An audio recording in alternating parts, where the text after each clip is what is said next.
بسم اللہ الرحمن الرحیم۔ کچھ لوگ اتنے برے ہوتے ہیں کہ وہ بھروسے، اعتماد، محبت اور خلوص سب کچھ دوسروں سے چھین لیتے ہیں۔ میں بچپن ہی سے بہت حساس واقعہ ہوئی ہوں۔ میرا دل شروع ہی سے ہر درجہ نرم ہی رہتا ہے۔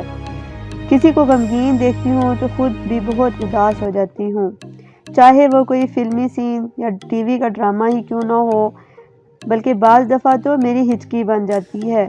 اور اپنی اس کمزوری سے میں نے بارہا نقصان ہی اٹھایا ہے۔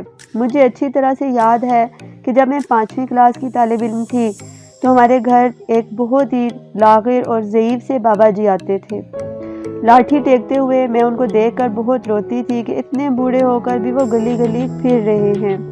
میں اکثر ان کو اپنے حصے کا کھانا دے آتی تھی اور ان کے پاس بیٹھ کر باتیں بھی کرتی تھی۔ وہ مجھے بدلے میں ڈھیر ساری دعائیں دیتے تھے، لیکن اس وقت مجھے یہ سب کچھ سمجھ نہیں آتی تھی، بلکہ ابھی بھی کسی بہت ضعیف اور کسی بہت چھوٹے سے بچے کو محنت کرتے ہوئے دیکھتی ہوں، دل بہت کڑتا ہے اور کوشش کرتی ہوں کہ ان کے لیے کچھ کر سکوں۔ لیکن ایک ایسا واقعہ میرے ساتھ پیش آیا جس نے میری سوچوں کو کافی حد تک بدل دیا۔ پھر میں بھی حالات اور واقعات کے ساتھ بدل گئی۔ جو کچھ میرے ساتھ ہوا وہ قارئین کی نظر ہے، پھر آپ کو فیصلہ کیجیے گا کیا میں صحیح ہوں یا غلط۔ ہوا یوں کہ مجھے کچھ شاپنگ کرنی تھی، اس لیے امی کے ساتھ اپنے بچوں کے لیے میرے 5 سالہ بیٹا بہت دنوں سے سائیکل کے لیے ضد کر رہا تھا۔ میں نے سوچا چلو آج میں سارے کام نپٹاتی ہوں۔ میں نے اپنا پروگرام اسی طرح بنایا کہ ساری شاپنگ کر لوں، آخر میں سائیکل لے لوں تاکہ اس کو لے کر پھر پھرنا نہ پڑے، کیونکہ وہ ایک بڑی چیز ہے اور کسی شاپر میں نہیں آ سکتی تھی۔ اس بات پر عمل کرتے ہوئے میں نے ساری شاپنگ کر لی۔ اچھا خاصا اماؤنٹ خرچ ہوا تھا۔ میرے ہاتھ میں 4-5 شاپنگ بیگ تھے جن کو سنبھالنا بڑا مشکل ہو رہا تھا اور کافی ٹائم بھی ہو گیا تھا۔ بھوک پیاس دونوں ہی لگنا شروع ہو گئی تھی۔ خیر میں نے رکشہ رکوایا۔ جس رکشے کو رکوایا اس کو اچھے خاصے ضعیف سے انسان چلا رہے تھے۔ مجھے ان کو حسب معمول دیکھ کر بڑا دھچکا لگا، کیونکہ وہ خاصے کمزور اور لاغر دکھائی دے رہے تھے۔ ایسا لگ رہا تھا کہ نہ جانے کب سے کھانا نہیں کھایا ہے۔ پیٹ بھر کر ان کو دیکھ کر میں نے پہلے ہی سوچ لیا تھا کہ میں ان کو زیادہ کرایہ دے دوں گی۔ یہ سوچ کر میں ان کو رکشے میں بیٹھ گئی، ساتھ میں سارے شاپنگ بیگ بھی رکھ لیے۔ سنبھال کر رکشے میں بیٹھے ہی مجھے بھوک پیاس نے شدت سے ستانا شروع کر دیا۔ میں نے ایک برگر والے کی شاپ پر رکشہ رکوایا۔ اس برگر کے ساتھ گنے کے جوس والا بھی تھا۔ جب میں برگر کا آرڈر دینے لگی تو خیال آیا بابا جی یعنی رکشے والے کو بھی کھلا دینا چاہیے۔ یہ سوچ کر میں نے بابا جی سے کہا آپ بھی کچھ کھا لیں، تو کہنے لگے میرے پاس اتنے پیسے نہیں ہیں، جب میں شام کو گھر جاؤں گا تو چٹنی روٹی کھا لوں گا۔ میں نے کہا ارے بابا جی آپ کھا لیں، پیمنٹ میں کروں گی، آپ نے جو بھی کھانا ہے کھا لیں۔ پھر شاید انہوں نے کباب روٹی کی فرمائش کی، کیونکہ برگر والے کے ساتھ کباب روٹی کا ہوٹل بھی تھا۔ کباب روٹی کے ساتھ انہوں نے لسی کا آرڈر دیا، جو کہ میں نے منظور کر کے اس کو بھی پیمنٹ کر دی۔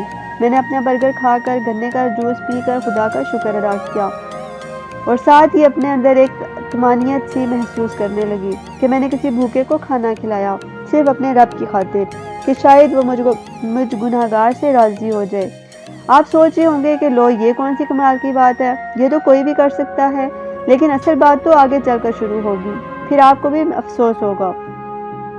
خیر کھانے پینے سے جب فارغ ہونے کو ہوئے تو میں نے بابا جی سے کہا اب آپ مجھے لائٹ ہاؤس سائیکل مارکیٹ لے چلیں، پھر وہاں سے سائیکل لے کر آپ مجھے گھر چھوڑ دیجیے گا۔ بابا جی نے کہا کیوں نہیں بیٹی، تم نے بھی تو میرا پیٹ بھرا ہے، میں بھلا اپنی بیٹی کو گھر کیوں نہیں چھوڑوں گا۔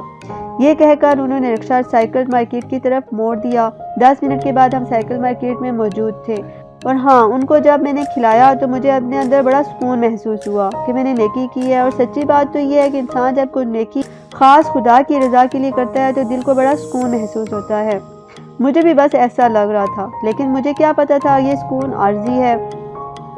خیر جناب سائیکل کی دکان پر رکشہ رکوایا تو میں نے سوچا کہ میں سائیکل لینے کے لیے اتروں گی تو شاپرز ہیں پرابلم ہوگی اور سائیکل خریدنا مشکل ہو جائے گی۔ یہ سوچ کر میں نے بابا جی سے کہا کیا میں اپنا سامان رکشے میں چھوڑ دوں، جتنی دیر میں سائیکل لوں گی آپ میرے سامان کا خیال رکھیے گا، بس صرف 5 سے 10 منٹ لگیں گے، آپ کو کوئی مسئلہ تو نہیں ہوگا۔ ارے نہیں بیٹی کوئی مسئلہ نہیں ہوگا، تم اطمینان سے سائیکل خریدو، سامان کی فکر مت کرو، وہ میں دیکھ لوں گا۔ مگر مجھے تھوڑی ہچکچاہٹ ہو رہی تھی، کچھ بھی ہوا ہو ہر کسی پر اعتبار کرنا نہیں چاہیے، اور پھر سامان اچھے خاصے اماؤنٹ کا تھا۔ بابا جی نے جب یہ دیکھا کہ میں تھوڑی پریشان ہو رہی ہوں اور سامان چھوڑ کر جانا نہیں چاہ رہی تو وہ بولے، ارے بیٹی، تم نے ایک بھوکے انسان کو کھانا کھلایا، پانی پلایا، کیا وہ تمہارے ساتھ کوئی فراڈ کر سکتا ہے؟ میں اس عمر میں ایسا کوئی غلط کام کر کے خدا کو ناراض نہیں کر سکتا۔ جاؤ بیٹی، سائیکل خرید لو اور سامان کی طرف سے بے فکر ہو جاؤ۔ بابا جی کے اس طرح کہنے پر میں نے سوچا کہ شاید وہ صحیح کہہ رہے ہوں، اور یہی میری سب سے بڑی بھول تھی، یا میری سادگی تھی کہ میں نے ان پر بھروسہ کر لیا۔ سوائے پرس کے میں نے باقی سارا سامان رکشے میں چھوڑا اور سائیکل لینے اندر شاپ میں چلی گئی، البتہ ذہن نشین کر لیا کہ رکشہ کہاں پر کھڑا ہے تاکہ واپس کوئی مسئلہ نہ ہو۔ خیر، میں نے 10 منٹ کے اندر سائیکل خریدی اور بہت خوش تھی کہ اپنے پیارے سے بیٹے کی خواہش پوری کر دی۔ زیادہ بڑی سائیکل نہیں تھی، خود ہی ہاتھ میں پکڑ کر دکان سے باہر آئی اور تھوڑا سا چل کر جب نظریں دوڑائیں تو رکشہ نظر نہ آیا۔ میں نے سوچا کہ شاید میں جگہ بھول گئی ہوں، پھر میں نے چاروں جانب نظروں کو دوڑایا لیکن مجھے میرا مطلوبہ رکشہ نظر نہ آیا، تو میں تھوڑا اور آگے کی طرف بڑھی اور رکشے کو ڈھونڈنا شروع کر دیا۔ رکشے تو وہاں بہت سارے تھے لیکن میرا والا رکشہ تو نظر ہی نہیں آ رہا تھا۔ میں نے دوبارہ اس علاقے کو اچھی طرح سے دیکھا لیکن وہ موصوف وہاں سے غائب ہو چکے تھے۔ 5-6 دفعہ میں نے ڈھونڈا، آس پاس کے لوگوں سے پوچھا، دکان والوں سے بھی رابطہ کیا لیکن وہ بابا جی رکشے سمیت غائب ہو چکے تھے، اور پھر ہر کوئی وہاں اتنا مصروف تھا کہ کسی نے کوئی خاص توجہ ہی نہ دی۔ میرا دل اس وقت ایسا دھڑک رہا تھا جیسے کہ باہر ہی نکل آئے گا۔ مجھے یقین ہی نہیں آ رہا تھا کہ ایسا بھی ہو سکتا ہے، کیا اتنی جلدی کسی کی نیت خراب ہو سکتی ہے؟ کیا کوئی بھی ارادے اتنی ڈرامائی انداز میں بدل سکتا ہے؟ وہ بھی ایک بوڑھا اور کمزور سا لاغر شخص۔ کیا دھوکہ دیا اس شخص نے؟ میری آنکھیں آنسوں سے بھر گئیں، ایک ہاتھ میں میرا پرس اور دوسرے میں سائیکل پکڑے میں اس وقت حیرت زدہ کھڑی ہوئی تھی۔ میں پھر وہاں پر تقریباً 1 گھنٹے تک رہی اور بار بار ادھر ادھر دوڑتی رہی کہ شاید وہ کہیں سے نمودار ہو جائے۔ یہ دیکھ کر کچھ لوگ میری طرف آئے اور کہا، محترمہ، غلطی آپ کی ہے، آپ نے اپنا سامان اس طرح کیوں چھوڑا؟ کیوں اتنا اعتبار کیا؟ کیا آپ کو پتہ نہیں ہے یہ دنیا دھوکے بازوں سے بھری ہوئی ہے؟ مال و دولت دے کر تو اپنے بھی آنکھیں پھیر لیتے ہیں۔ وہ تو پھر ایک غیر شخص تھا۔ مجھے اس وقت ایسا لگ رہا تھا کہ میں ایک جنگل بیابان میں کھڑی ہوں اور میرے چاروں طرف اعتبار اور اعتماد کی کرچیاں بکھری پڑی ہوں۔ مجھے اپنا سامان کا اتنا افسوس نہیں ہو رہا تھا جتنا افسوس اس بات کا ہو رہا تھا کہ میں نے کتنے خلوص سے ان کا خیال رکھا اور انہوں نے اس کا مان بھی نہ رکھا۔ خدا نخواستہ میں نے ان پر کوئی احسان نہیں کیا تھا، کھانا کھلا کر یہ تو خدا کی طرف سے وسیلہ بنتا ہے، لیکن بندے کو اتنا احساس تو ہونا چاہیے کہ ابھی جو شخص میرے ساتھ اتنا مخلص ہے کم از کم اس کا تھوڑا خیال تو رکھ لیں۔ لیکن شاید انہوں نے میری خلوص کا مذاق اڑایا تھا۔ یقین کریں میں نے بھرپور خلوص و چاہت کے ساتھ ان کی ضعیفی کا خیال کیا تھا اور انہوں نے کس طرح سے مجھے جل دے کر بے اعتباری کی دیوار کھڑی کر دی تھی۔ میرا مان ایک چھناکے کے ساتھ زمین بوس ہو گیا، میرے قدم ایک دم سے بہت بھاری ہو گئے، دل ڈوب سا گیا۔ ڈھیلے ہاتھ پیروں کے ساتھ دوسرا رکشہ رکوایا اور بہت ہی روحانسی انداز کے ساتھ رکشے میں سوار ہو گئی۔ چہرہ بالکل زرد سا ہو گیا، سوچ کر دماغ شل سا ہو گیا۔ جب رکشے والے نے بار بار پوچھا کہاں جانا ہے تو میں نے غائب دماغی کے ساتھ اپنے علاقے کا پتہ بتایا اور رکشے سے ٹیک لگا کر بیٹھ گئی۔ بار بار آنکھوں سے آنسو گرتے رہے، سارے راستے آنسوؤں کو خشک کرتی رہی جو کہ رک ہی نہیں رہے تھے۔ اپنے ہاتھوں کو دیکھا جن میں کچھ دیر پہلے کتنا سارا سامان تھا، اب ہاتھ تقریباً خالی سے تھے۔ کتنے ارمان سے میں نے اپنے بچوں کی شاپنگ کی تھی، کیونکہ میں بازار بہت کم جاتی ہوں اور جب جاتی ہوں کافی شاپنگ کر لیتی ہوں۔ میرا بازار جانا بہت کم ہوتا ہے، لیکن اب تو لگ رہا تھا شاید اب کبھی نہ جا سکوں، کیونکہ میرے ساتھ یہ پہلی بار ہوا تھا، اس لیے صبر ذرا مشکل سے ہی آ رہا تھا۔ لگ رہا تھا کہ رکشے میں پر لگ جائے اور ایک لمحے میں گھر آ جائے، لیکن جانے کیوں راستہ لمبا ہی ہوتا جا رہا تھا، یا مجھے ایسا لگ رہا تھا۔ بڑے ڈوبتے دل کے ساتھ گھر میں داخل ہوئی، سب سے نظریں ملاتے ہوئے عجیب سا لگ رہا تھا۔ اپنے لٹنے کا غم، اپنے خلوص کو بے مول ہوتے دیکھ کر دل کو صبر ہی نہیں آ رہا تھا۔ سامنے ہی میرے بچے اور امی کھڑی ہوئی تھی۔ میرا اترا ہوا چہرہ دیکھ کر میری امی گھبرا گئی اور پوچھا، ارے کیا ہوا؟ چہرے پر 12 کیوں بج رہے ہیں؟ ہائے میری بچی، کچھ تو بتا کیا ہوا؟ اور تم صرف سائیکل لائی ہو، تم تو کافی سامان کی لسٹ لے کر گئی تھی۔ مجھے ایک دم سے رونا آ گیا اور پھر میں روتی ہی چلی گئی اور پھر اپنے لوٹنے کی داستان حرف بحرف امی کو بلکہ سارے گھر والوں کو سنائی۔ سب نے سن کر کہا، یہ تو تمہاری بچپن کی عادت ہے، ہر کسی پر اعتبار کر لینا۔ پہلے کی بات اور دور بہت بدل گیا ہے، لوگوں کے انداز اور ارادے سب بدل گئے ہیں، انسان کے اندر سے انسانیت ختم ہوتی جا رہی ہے۔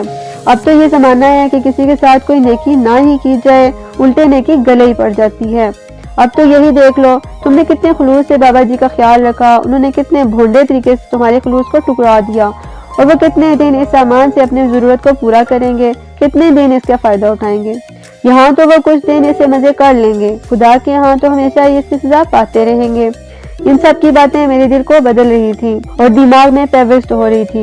اب زمانہ اور زمانے کی دستور سب کچھ بدل گیا ہے۔ اب انسان نہیں رہا ہے، وہ خود غرض اور مفاد پرست ہو گیا ہے۔ بہرحال اب میرا مائنڈ پہلے جیسا نہیں رہا، یا مجھے عقل آ گئی ہے۔ جو بھی ہو، اس واقعے سے اتنا ضرور ہوا کہ میرے دل میں دراڑیں پڑ گئی ہیں۔ اب کسی کے ساتھ نیکی سوچ سمجھ کر ہی کرنی چاہیے۔ اور ہاں، میں نے پھر بھی بابا جی کو معاف کر دیا۔ ہمارے انبیاء کرام تو بڑے بڑے جرم معاف کر دیتے تھے اللہ کے لیے۔ وہ اتنے بڑے اور عظیم انسان تھے، جب وہ اتنے عظیم ہو کر معاف کر سکتے ہیں، ہم تو پھر ایک ادنا سے غلام، ہماری کیا اوقات کہ ہم ان کی برابری کریں، لیکن کم از کم ان کی اچھائیوں کا تو مان رکھ سکتے ہیں۔ جائیے بابا جی، میں نے آپ کو اپنے بچوں کے صدقے میں معاف کیا، اللہ بھی آپ کو معاف کر دے، آمین۔ سو فرینڈز، آپ نے میرے آج کے دکھ بھرے واقعے سے کیا سبق حاصل کیا؟ کمنٹ سیکشن میں ضرور بتائیے گا کہ کیا میں نے بابا جی پہ اعتبار کر کے غلط کیا؟ جلدی ایک نیو سٹوری کے ساتھ ایک بار پھر حاضر ہوں گی، تب تک کے لیے اجازت، خوش رہیں اور اپنوں کا خیال رکھیں اور مجھے اپنی دعاؤں میں ضرور یاد رکھیں۔ اللہ حافظ۔